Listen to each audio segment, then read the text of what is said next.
Hey everybody, great to see you here this afternoon. Thanks for being here with Holistiplan. I wanted to welcome you to Holistiplan's webinar series where we give you the tools to scale tax planning at your firm. My name is Laura Bolio and I'm the VP of Marketing here at Holistiplan. If this is your very first time joining us, welcome. We are super pumped to have you here. You are in such good hands with Emily here today. And of course, if you're coming back, this is not your first time, welcome back. As you know, the goal is to deliver tons and tons of value to you.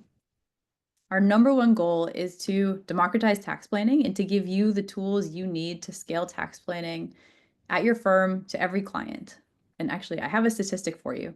So Carson Wealth just published a statistic that advisors who focus on tax planning grow their firm an average of 500 basis points per year more than their peers who don't. So you're in the That's right huge. place. That's a really big deal. Yeah.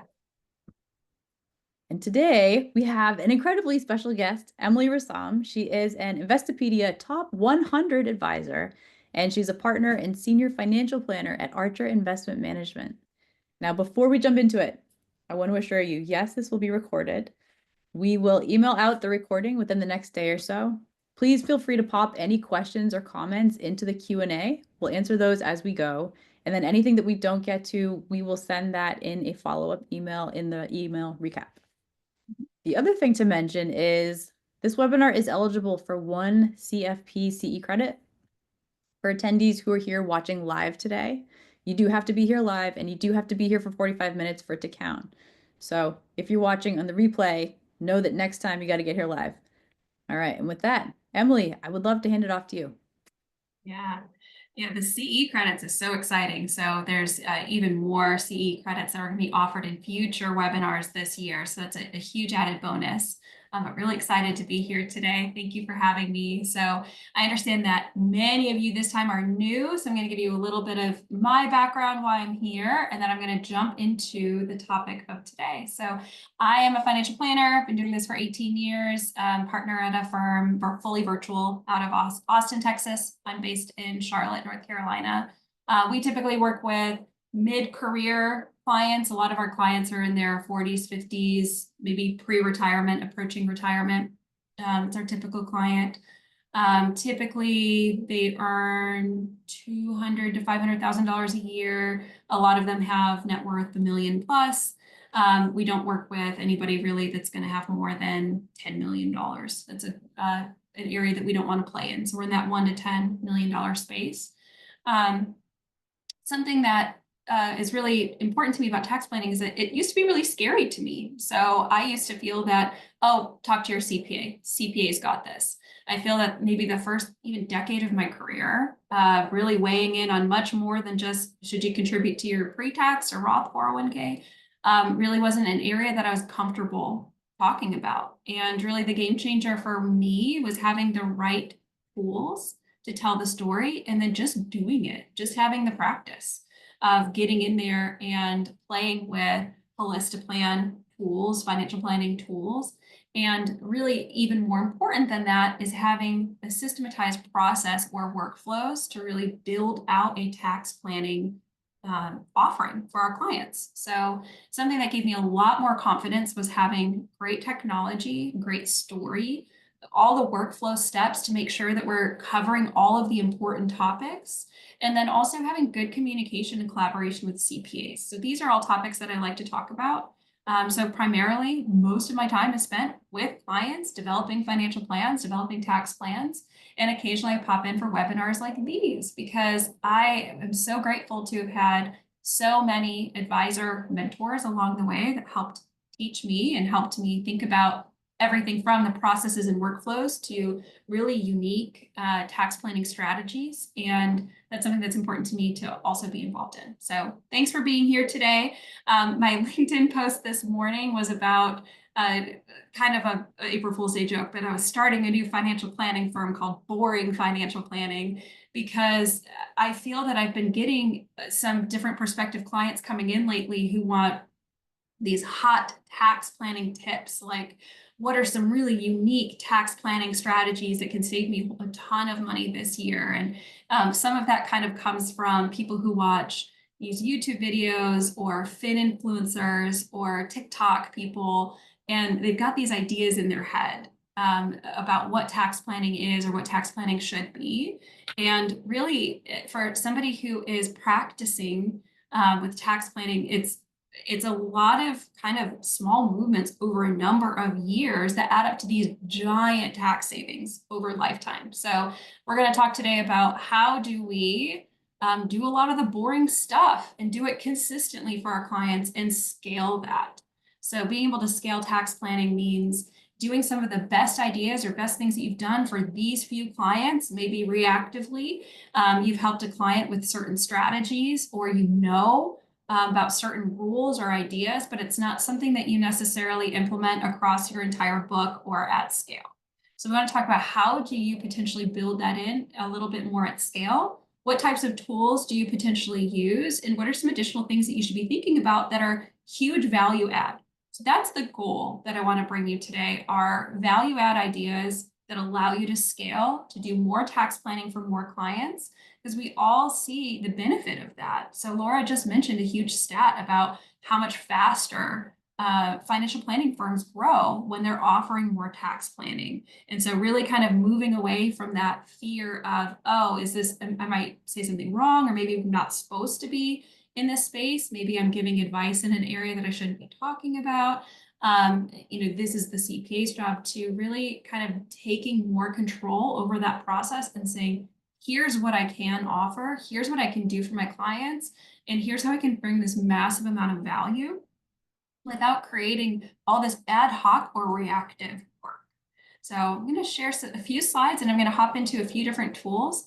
As Laura mentioned, all of this is being recorded. So you will have, at the end of this, the recording, you will have my slide deck. And then you'll also have, I'm going to give you a copy of some workflows that I'm going to go through as well. As always, I try to answer questions throughout. So please pop your questions into the chat. And anything that I don't get to today, I try to answer those also in the follow-up email. So there'll be some Q&A that will come out typically at the conclusion of the event. So we already talked about me, but a little bit more team structure size-wise. So there's 2 advisors, so my partner and I in the firm.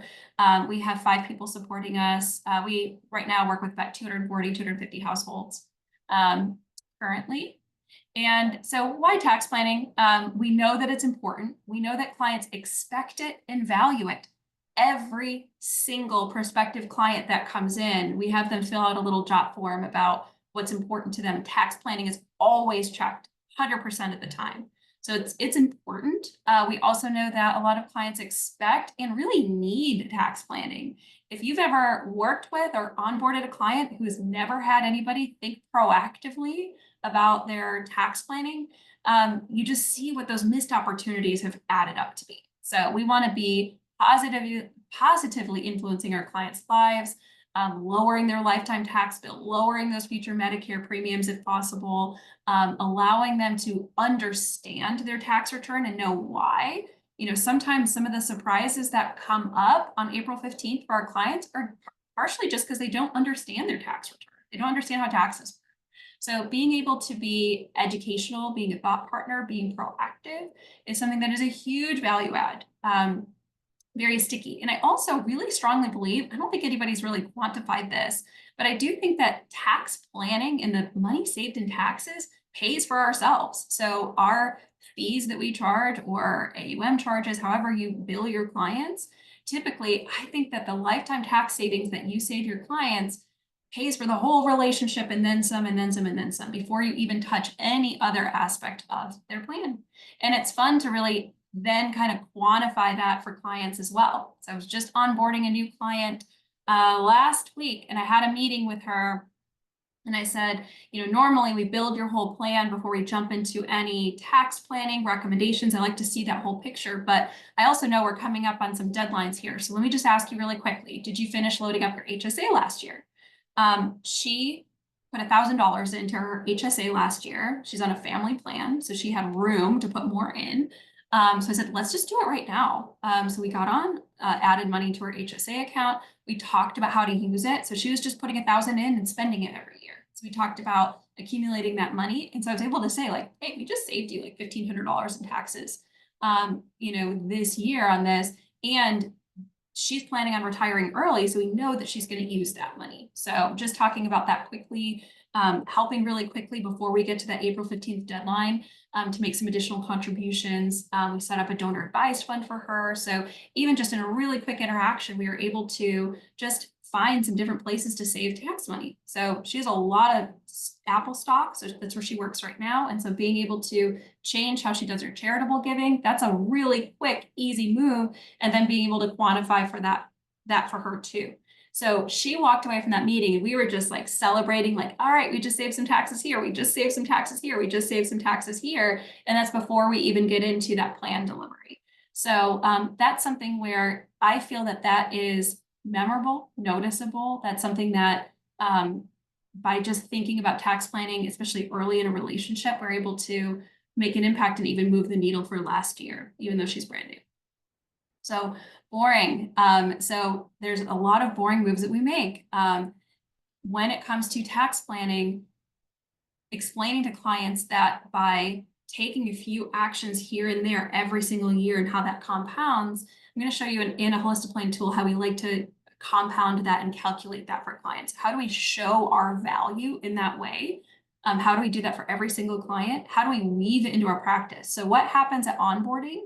What happens when we deliver the plan? What happens during the ongoing tax planning support?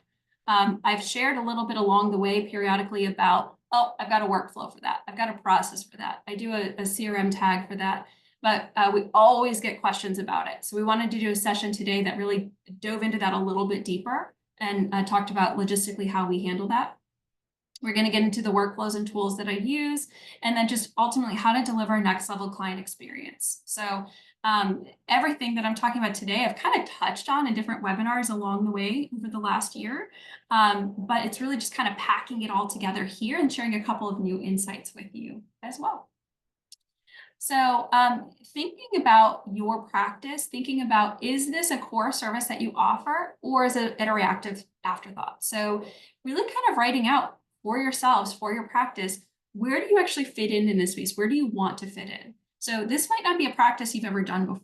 So think about, what do you truly offer right now? So what are your core offerings right now when it comes to tax planning? What do you do right now for everybody? And then aspirationally, a list of what would you like to do? So in a perfect world, what would you be able to do for everybody? What does that potentially look like? So thinking a little bit more about what that core service looks like, what you want to potentially offer, learning how to talk about that with prospective clients, and then learning how to build that in through the workflows that I'll show you. We all know right now, I have an inbox full of emails right now from clients that are frustrated or confused about taxes because they came from another advisor or they came from no advisor.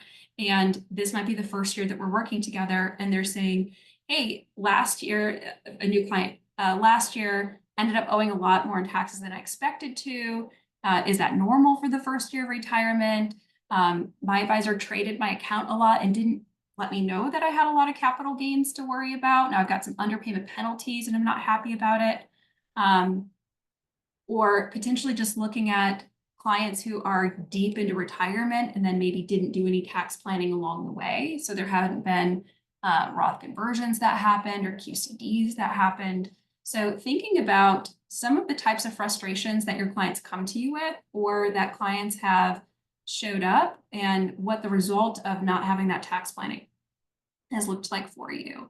And then why it's essential. So this is something that when we think about our industry and think about the tools that are out there, and you think about what clients could potentially do on their own, I also think that tax planning, so zooming out and looking at a whole tax picture, isn't something that a client can put together on their own. So regardless of the different investing strategies or budgeting tools or different pieces that are out there, this is something that is essential for us to be able to deliver to our clients.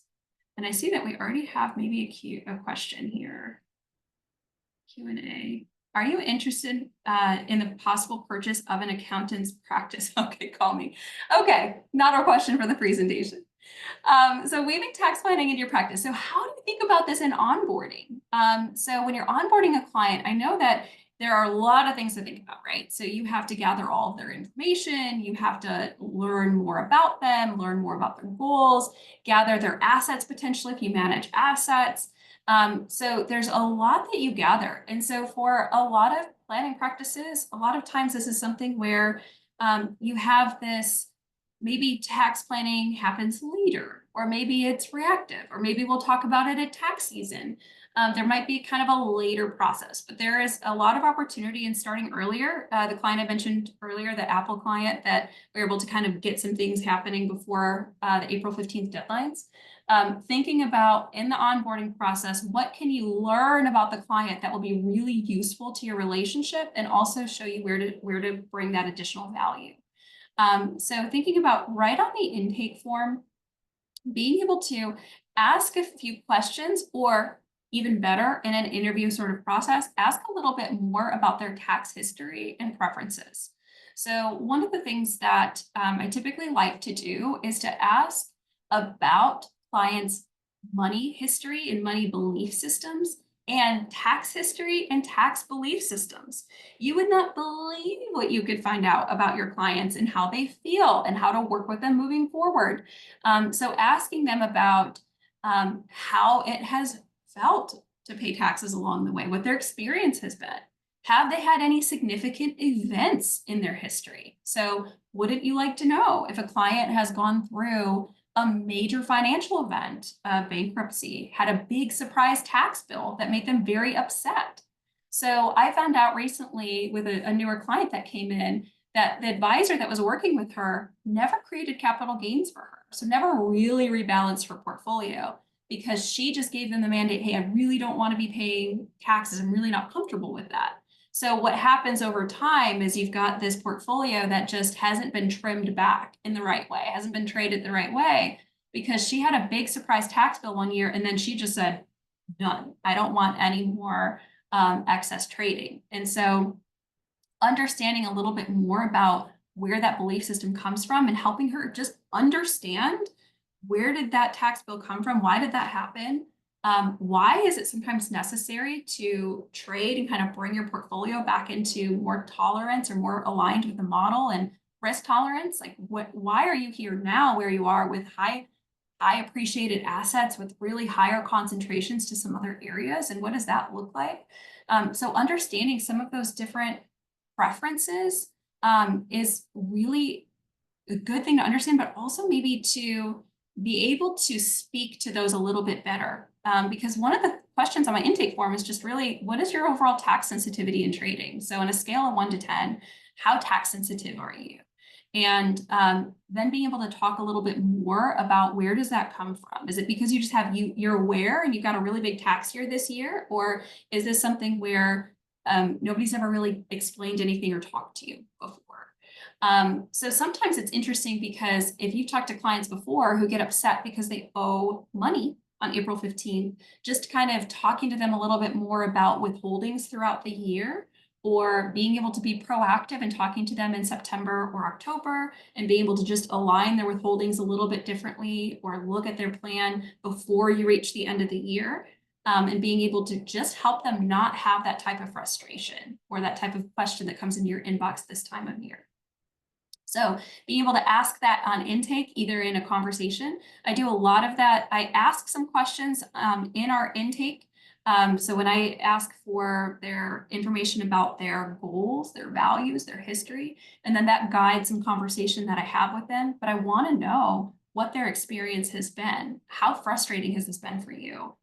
If they're not ultra tax sensitive, sometimes they'll say, they'll give you those cues about, yep, I just want to pay the least amount of taxes in my lifetime. You know, ultimately, I'm willing to make some moves now. And so understanding the relationship between, are they willing to accept some pain now, maybe through some Roth conversions, to avoid some pain later? Or is this something that's going to be really stressful for them? So getting that understanding is good as well.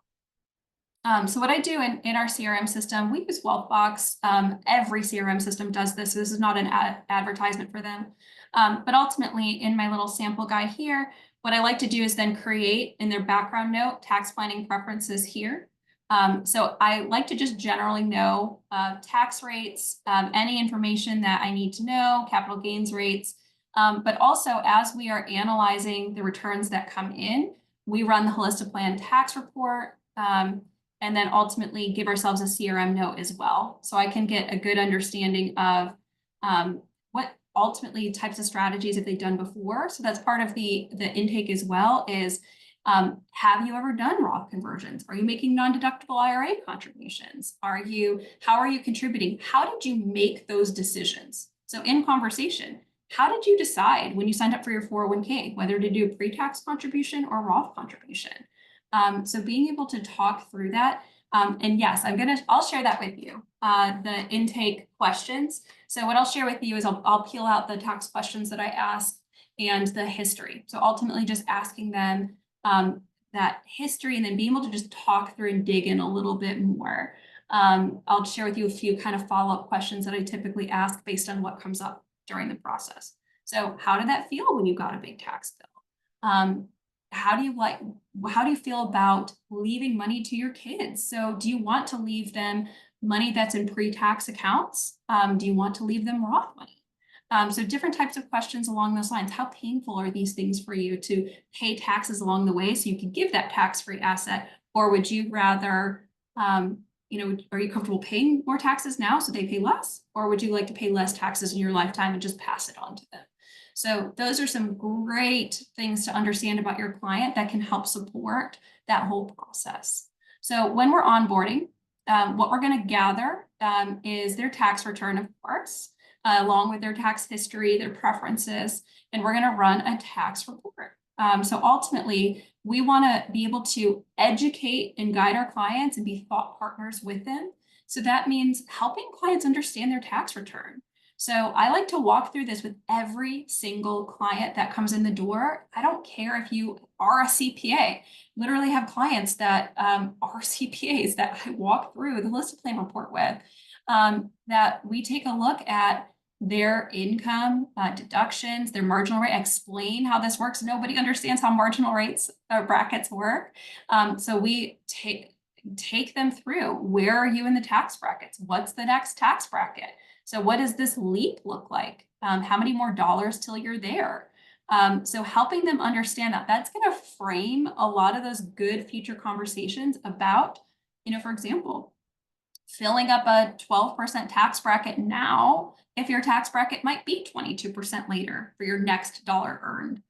Does that make more sense to kind of take control of your tax situation? So being able to walk them through and educate them on that process, we do that when a client comes in the door in early meeting. So in plan delivery meeting, we walk through that tax report with them, help them understand their taxes so that as we are going through potential strategies or ideas with them, they have a little bit better basis of understanding here. Also talking about how long-term capital gains work as well. So that's something that many clients don't really understand. A lot of people just think it's just 15% for everybody all the time and not really understanding that there are certain years that maybe it is at 0%. Maybe it's at 20. So potentially maybe taking that into account with different decisions or strategies moving forward.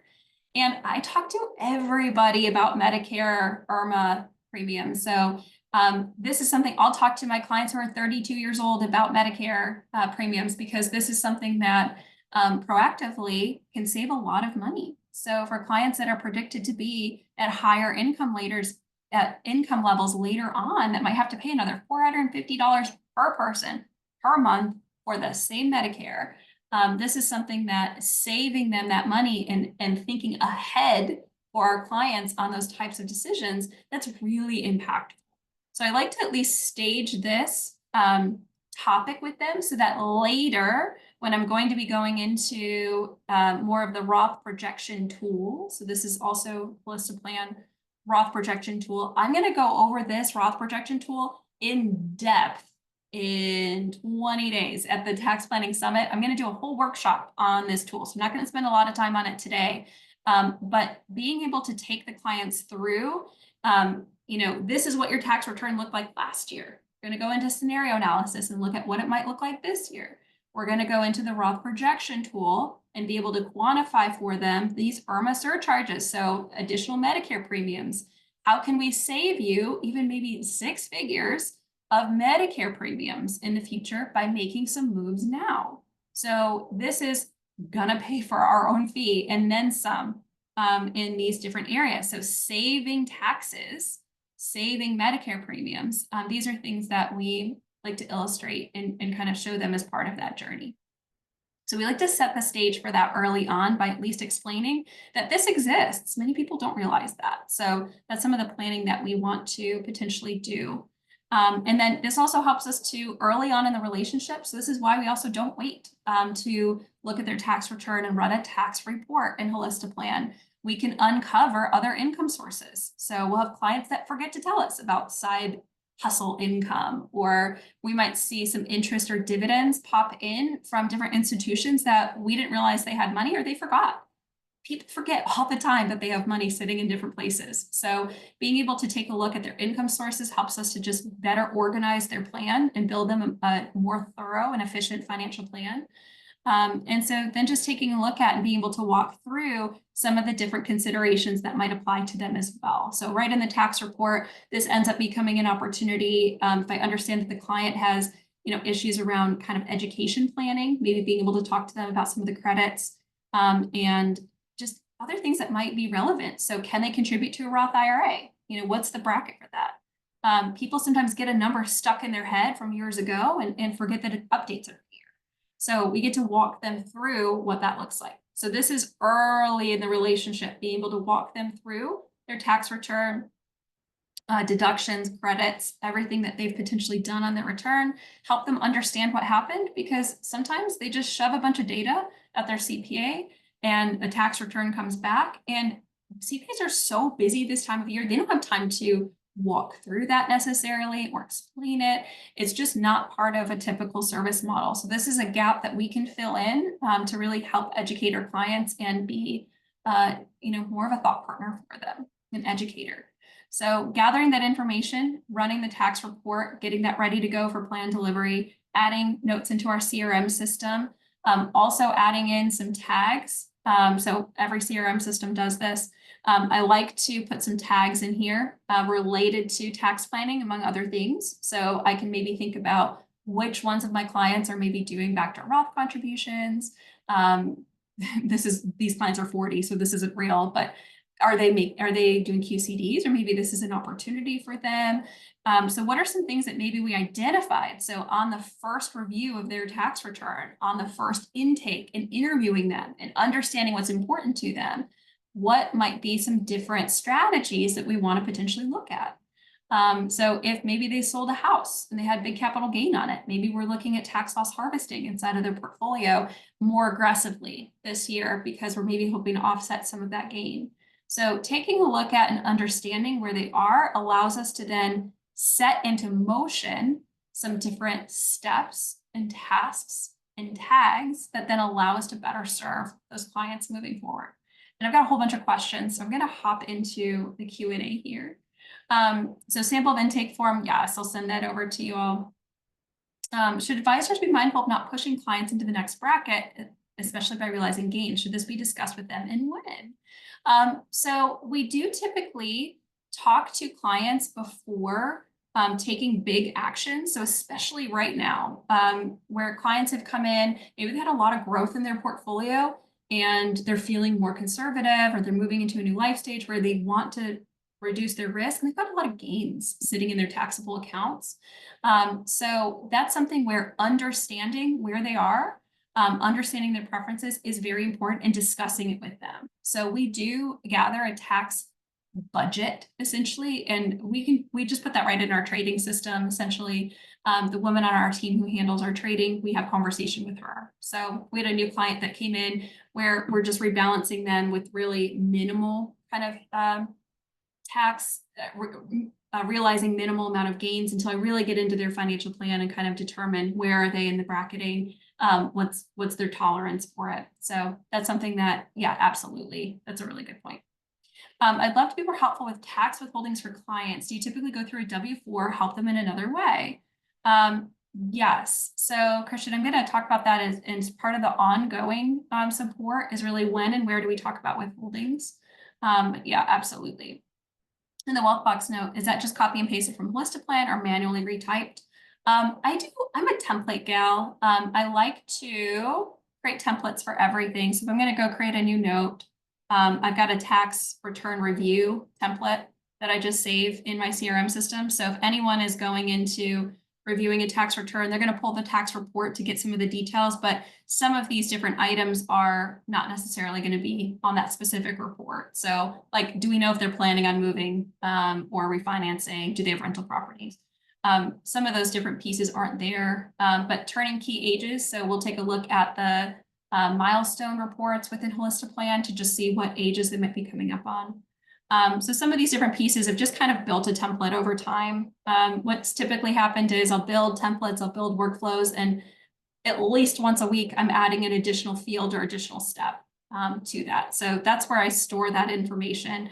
But I do store all of those tax reports that we create in their financial plan. So I can go back and reference that as well. So that's something I can very easily pull up. I just like to also keep that into our CRM system because then I can also just search. So I can go into, typically they all have a search field. You can go here and search Roth or QCD or something like that. And I can just pull up some typed up notes as well. So that's just my preference in there too. Okay. So yeah, manual entry, that was the same question. And then who does it and when in the process and workflow? So actually I'll jump into that. So in our tax planning workflow, I'm going to take you over here. So in our workflow, ultimately, when we do get into more of a deep dive into their tax planning, this is something that we typically offer more in the fall. So I'll usually deliver a plan. I'll talk them through their tax report. I'll talk them through their tax plan. Ultimately, we'll typically give some initial guidance on contribution strategy, distribution strategy, but we like to do a more deep dive meeting as well. So this has at this point, I think about 35 maybe workflow steps. So I want to take you through this. So ultimately we get that scheduled and then we start to pull more of the note together as part of this process. So we request the tax return. We set up tasks. So ultimately, we want to know if they're over 50. We want to know if they have younger kids for dependent care FSA opportunities. I want to know where their net worth is against their different limits for federal and state estate tax limits. We typically then start tax notes. So right here in step 6, that's something where they start that note. And then as they find more information, they kind of go in and edit and add to those steps. So review prior notes for tax topics and data needed. So this is where I like to pull in any of the money beliefs that they hold, any of their beliefs or history around taxes, add known tax sensitivities or preferences to the note. So typically I want to know that when I'm going into a tax planning meeting, if, hey, they had a situation last year where they ended up with a surprise tax bill, or they had a situation happen years prior where they were audited and this is what happened. So I want to know that. So reviewing the tax returns, we want to run the tax report. We drop it into their financial planning system so that it's ready to go so I can go through that with them. And then we just check, are they maximizing HSAs? How are they contributing to their accounts? Do they know about saving the receipts forever? Are they investing their balances? So how are they using that HSA? That's a step as well. We want to know if there's loss carry forward. So that's somebody who handles trading on our team. So we want to send that information to plug into our trading system. We want to update. So in our trading system, we also keep information about their tax bracket and then their capital gains bracket. So we update that.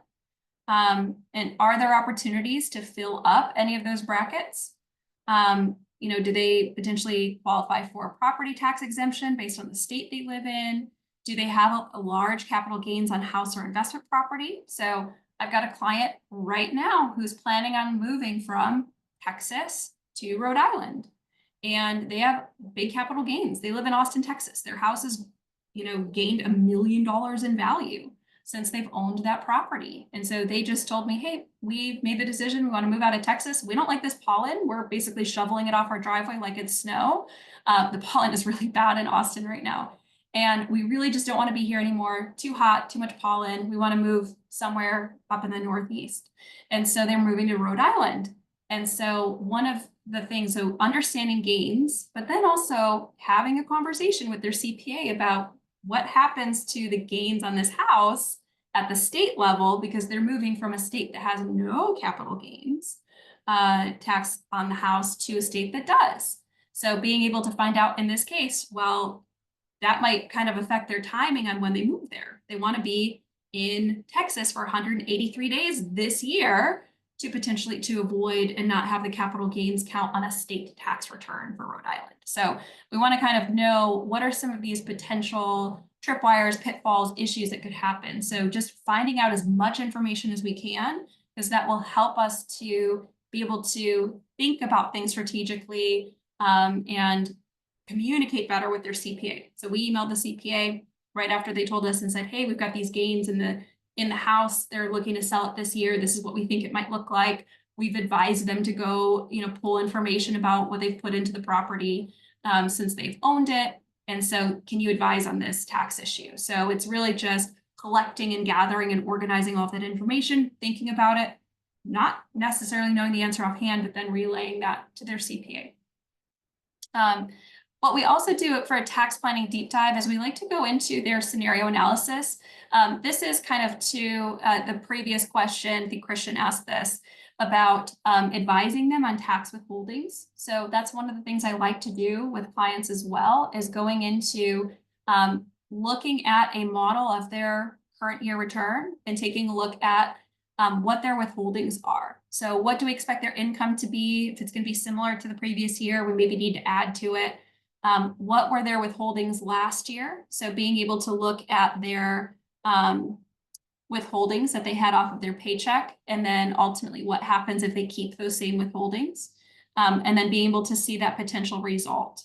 So are they going to be owing? Are they going to get money back? How do they feel about that? So would they prefer to get just a little bit back every single year? We've got clients who kind of gauge the success of a tax plan year based on whether or not they got a check back or had to write one. And we have other clients that want to pay the IRS as the least amount possible legally to avoid underpayment penalties, and then just true up their tab on April 15th. So understanding that mentality is really important as part of this process, but then being able to run through and say, well, let's take a look at when you upload the tax return, it creates the scenario. So we know what, at least we've got an anchor year, we've got a whole scenario, and then modeling what that next year looks like. So for this year, 2025, do we need to potentially adjust withholdings off of IRA distributions or paychecks or anywhere else they potentially receive income? Or do they need to potentially think about paying estimated quarterly payments? I guess not quarterly, estimated tax payments. So what does their tax year potentially look like? And do they need to do anything potentially differently? That's absolutely part of that process. So I think that's in here. Let me find it. I've got a workflow step about checking withholdings. It's in here somewhere. Wage deductions. I promise it's in here. When I send it over, you guys can find it too. So taking a look at the scenario analysis. So basically being able to see kind of the past. So what did the last tax report look like? What did their last tax return look like? Educating them on that. Being able to look at what does current year potentially look like? Let's talk through it. I love doing the scenario analysis with the client so we can walk through and validate each field. So, okay, no changes to filing status or dependents. So we can walk through and see how many dependents, any changes there, any changes to income, any changes to deductions, any changes to withholdings. What do we expect this year? So for a lot of clients, just walking through that process as well with them so that they're reviewing that information. And then we can talk about how do they feel about the end result, about whether or not they potentially owe money or have a refund coming back. So do they want to potentially make adjustments? And where could we potentially do that, educating them on how that potentially works and how to potentially do that. Let me go back to my deck here. Okay, so part of kind of back in the onboarding process, part of that is that communication with the CPA. So we can communicate about that Texas to Rhode Island. We can communicate about withholding changes potentially too. They want to advise on estimated tax payments or withholding changes. That's also communication with the CPA. So we do an authorization email back and forth with the CPA. So we ultimately email them, the CPA, and let them know we're now working with this person. We're copying them on this email. We've received authorization to speak with you. Here's a copy of that authorization. We look forward to communicating with you. You know, we believe in collaboration in this relationship.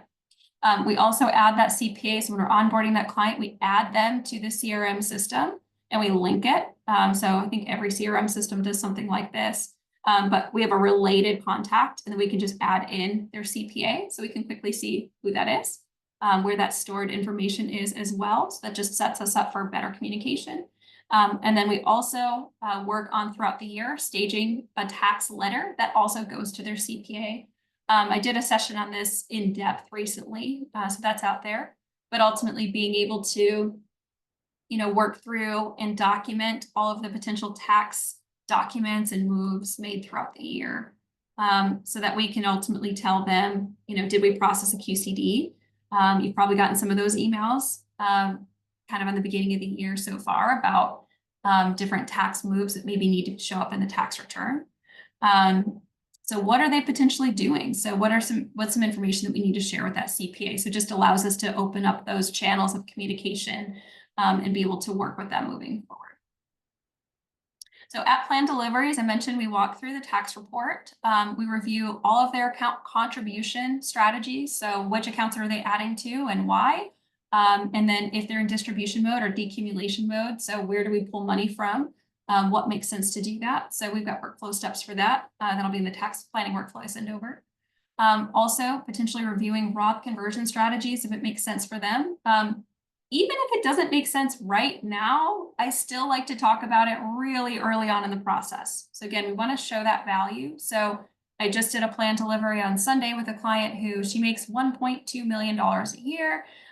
Definitely doesn't make sense to do Roth conversions right now, but she's planning on retiring in a few years. So I like to show her now, what are we thinking about? What are we looking ahead to? So I'll validate to her, we looked at your 401k contribution strategy. It makes sense to keep doing pre-tax contributions.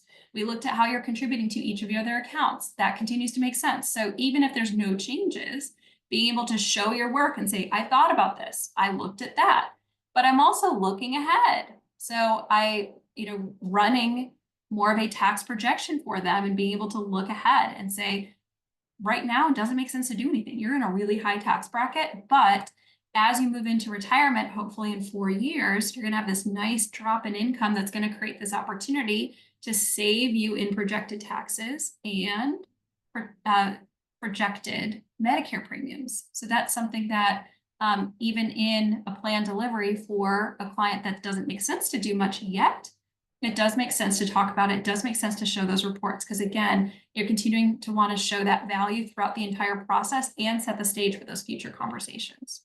I'm going to hit a couple of these other questions here too. So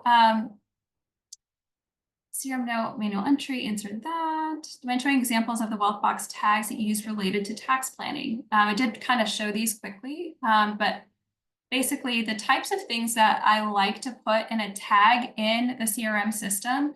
I like to know if they have equity compensation. So if they have ISOs or RSUs, I want to know that. I want to know potentially if they're going to have future inflows for any reason. So I'll tag a future windfall for that. I want to know, if they've inherited some money. Is that something that we need to be thinking about with inherited IRA?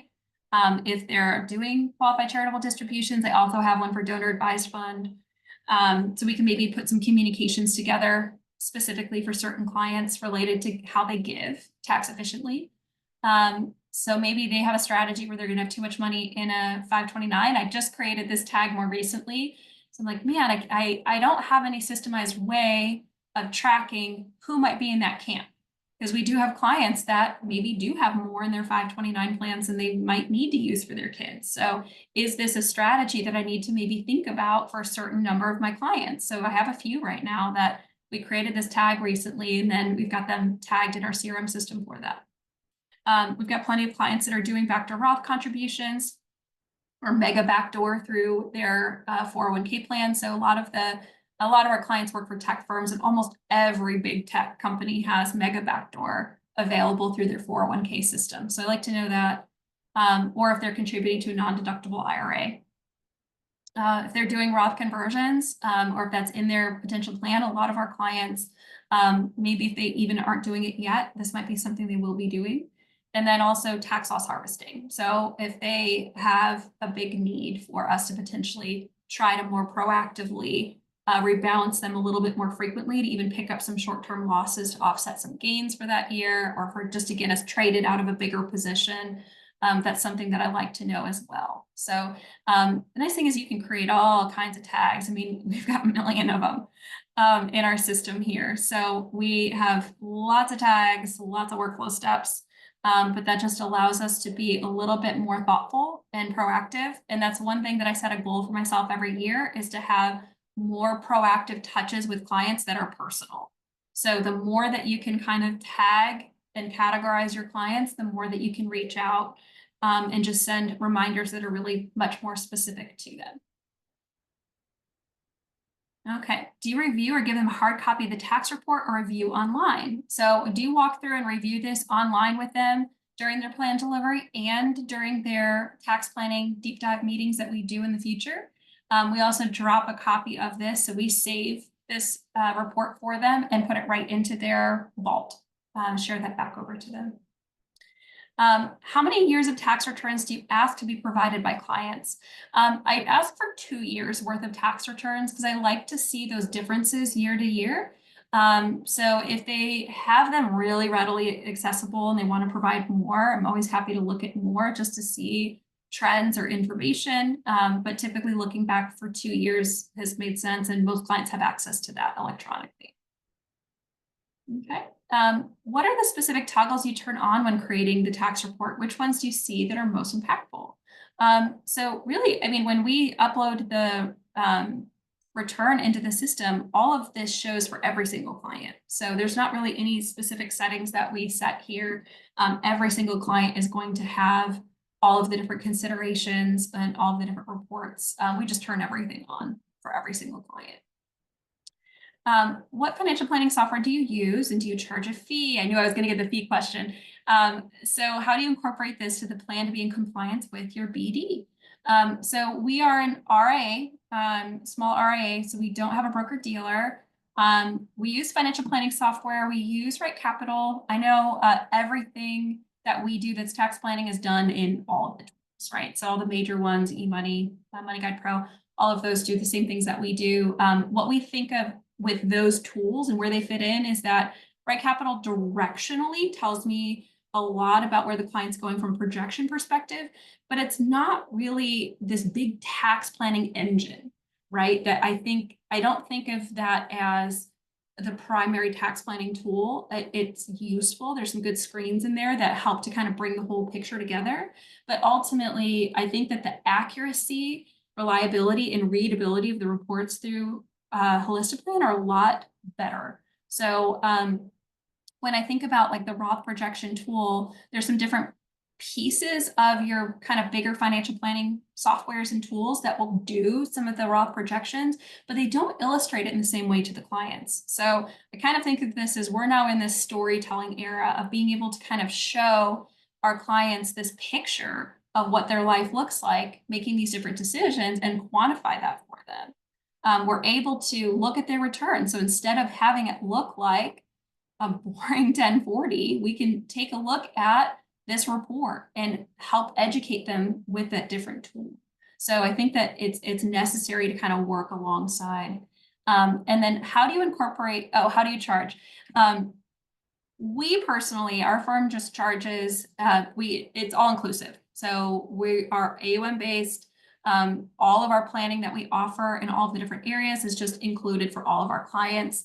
I've just made the decision personally in my career not to have clients that have, oh, I only do retirement planning for you, or I don't talk about this topic with you, or you don't get tax planning. I don't want to be in a meeting and to have questions asked that I'm not able to answer because it doesn't fit within the service model that we're offering. So I do planning. This isn't a French restaurant with planning 3 ways, right? This is planning 1 way. This is just how I do planning. I want to help every client in the same way. And that's just a personal preference that I have. But one of the things that we're going to be doing a little bit later this year potentially is doing a panel with, I know some advisors that do separate tax planning and charge a fee for it. So being able to package all of this up and to say, this is a module or this is an extra service that we offer, we have a separate fee for that.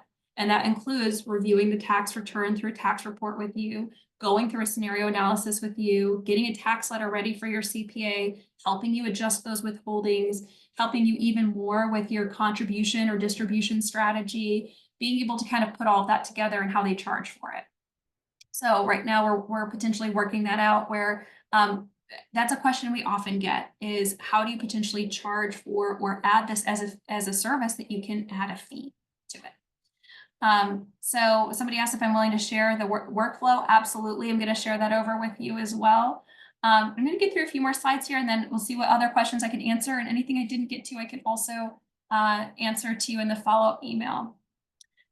So the fall meeting, so I did a whole session on this recently, but what I do is essentially go through the scenario analysis with the goal of having the client not be super surprised on April 15th. So we just want to look at kind of a tax year in review, take a look at the trading activity and what created gains, all their income sources. Do they have any income that doesn't have taxes withheld? Did they pay any estimated quarterly taxes? So we're typically just asking for that information, going through the scenario analysis with them, doing that recap. I like to tag wins in the CRM system. I love tagging some tax planning wins. So after going through a scenario with a client and doing a Roth projection tool, I like to be able to then create a note in there about what we might be saving in future taxes and future IRMA surcharges, how we've potentially increased their ending net worth. That's a win. I just like to keep those. I don't actually do anything with them yet, but it's just something that I like to hold on to. And then we also like to, in the fall, stage the tax letter. So what we're essentially doing is that as we're working on a client, as things are occurring, that's just a workflow step that we always have, is to go into the tax letter and say, okay, we ended up doing their non-deductible IRA contributions. We ended up processing a QCD for them. We'll put the date in there. We'll put the amount in there. So that just makes it easier that, come February, when I'm putting all the tax letters together, that a lot of them have quite a bit of information filled out. So we already have some information that maybe we've copied from a previous year about what tax documents that they might be expecting. And then throughout the years, we've potentially helped them with some of the different strategies we've plugged that into. So being able to just get that staged out as well. And then a few other things that we typically do. So we have templated emails, tasks, and tags related to tax law or limit changes. So I do an email typically around December 1st that talks about, these are all the things you can potentially think about before year end. Check and make sure you contributed the full amount to your 401k. So we'll sometimes have clients who will tell us they're maxing out their 401k. And then at the end of the year, you look at their return and they put 20 grand in there. And so they just didn't realize that they needed to maybe bump that up a little bit. So we just have certain things we have them check at the end of the year. Here's what you can do before year end. Here are some things that have an April 15th deadline. And then here are the changes to the limits next year. So here's what you can now do in a 401k, in 2026. Here's what you can do in an IRA in 2026. And then separately, I have some emails based on age-based milestones. So I just did a presentation on that recently for Holistaplan about going into the age-based milestone report. So who's turning 50? Who's approaching QCD age or RMD age? We've got some emails for that as well. And then we also have an email that we push out about just estimated tax payment deadline. So we typically will push out an email that just states, hey, coming up on one of those deadlines, here are some reasons why you could potentially have a need to pay estimated taxes. Talk to your CPA about an amount potentially, because we do have clients that will not necessarily connect the dots on, yep, we've told them that there'll be some extra taxes this year, but then maybe going in and making that tax payment and how to do that. So those are some additional communication pieces that really help with that relationship. We know that clients are really sticky if you communicate well with them. If you consistently deliver high level service, of course, and continue to communicate and show your work and show your value during that process. So I know some of you are new to Holistic Plan, so I wanted to share with you. They've so kindly given me a discount code to share with you. If you have not signed up, there is a free trial that you can sign up for. I also have my own discount code. So Emily Rassam 10. So I'm going to get to, there's going to be, there's additional questions that I know that you all have asked. As promised, I'll be sending that over to you. A lot of those questions are, is this recorded? Yes. Am I setting over the workflows? Yes. I'm happy to send over those different types of workflows and templates. But I also just want to hear from you too. If there's anything that you want, for somebody like me to kind of come in and talk about in these different presentations, we love to hear that feedback. So we heard your feedback. We get that question all the time about fees. So being able to develop out more of a panel or a discussion around how to kind of package this up and charge a fee for it. So how to communicate that. What do real advisors like you charge to do this type of work separately when you don't have it be all inclusive? So how do you create that more a la carte kind of experience? And then where ultimately do we fit each of these tools in? So where you'll see me in the Tax Planning Summit, I'm going to be doing a workshop just on the Roth projection tool. That's another thing that you all have asked for, is getting in there. So I'm going to feed you with a scenario, and you can pull Holistic Plan up with me and play along. So we can kind of have a little play with the tool. I'll kind of take you where my eye goes. So what do I look at when I'm plugging information into the Roth projection tool, the multi-year Roth projection tool? Based on what I'm seeing, why and when would I change what I'm putting in for input? What settings do I use? So being able to utilize that more, because it's such a cool tool. And I'm really excited to have that. So we're going to be talking about that in that workshop, and we're going to have some different workshops coming up later this year. So I really appreciate you joining me today and spending a little bit of time, and really excited that you get CE credit too. So that's a nice addition to these sessions that we've been able to provide.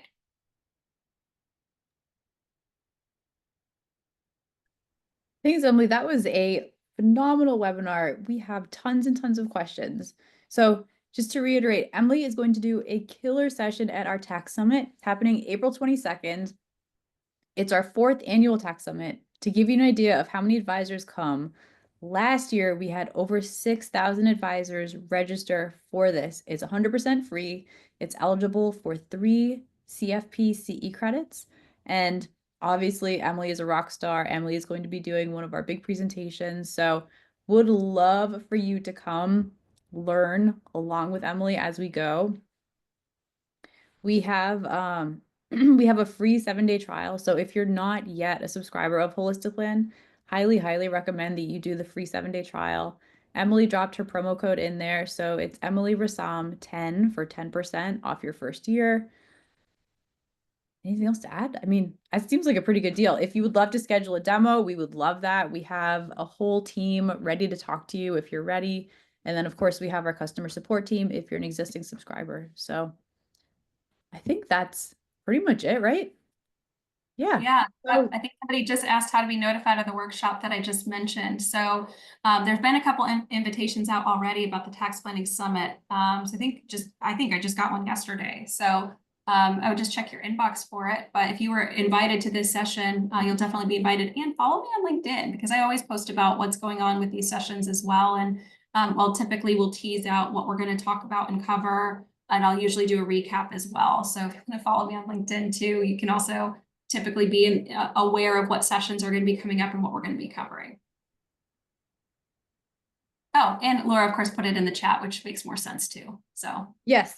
So I just dropped it in the chat really quick. So I know we have 1 minute left, but All of your mission critical links are in the chat. So if you want to book a demo to see it in action and talk to our team about how this could make sense for you, go ahead and book a demo. We have tons and tons of availability.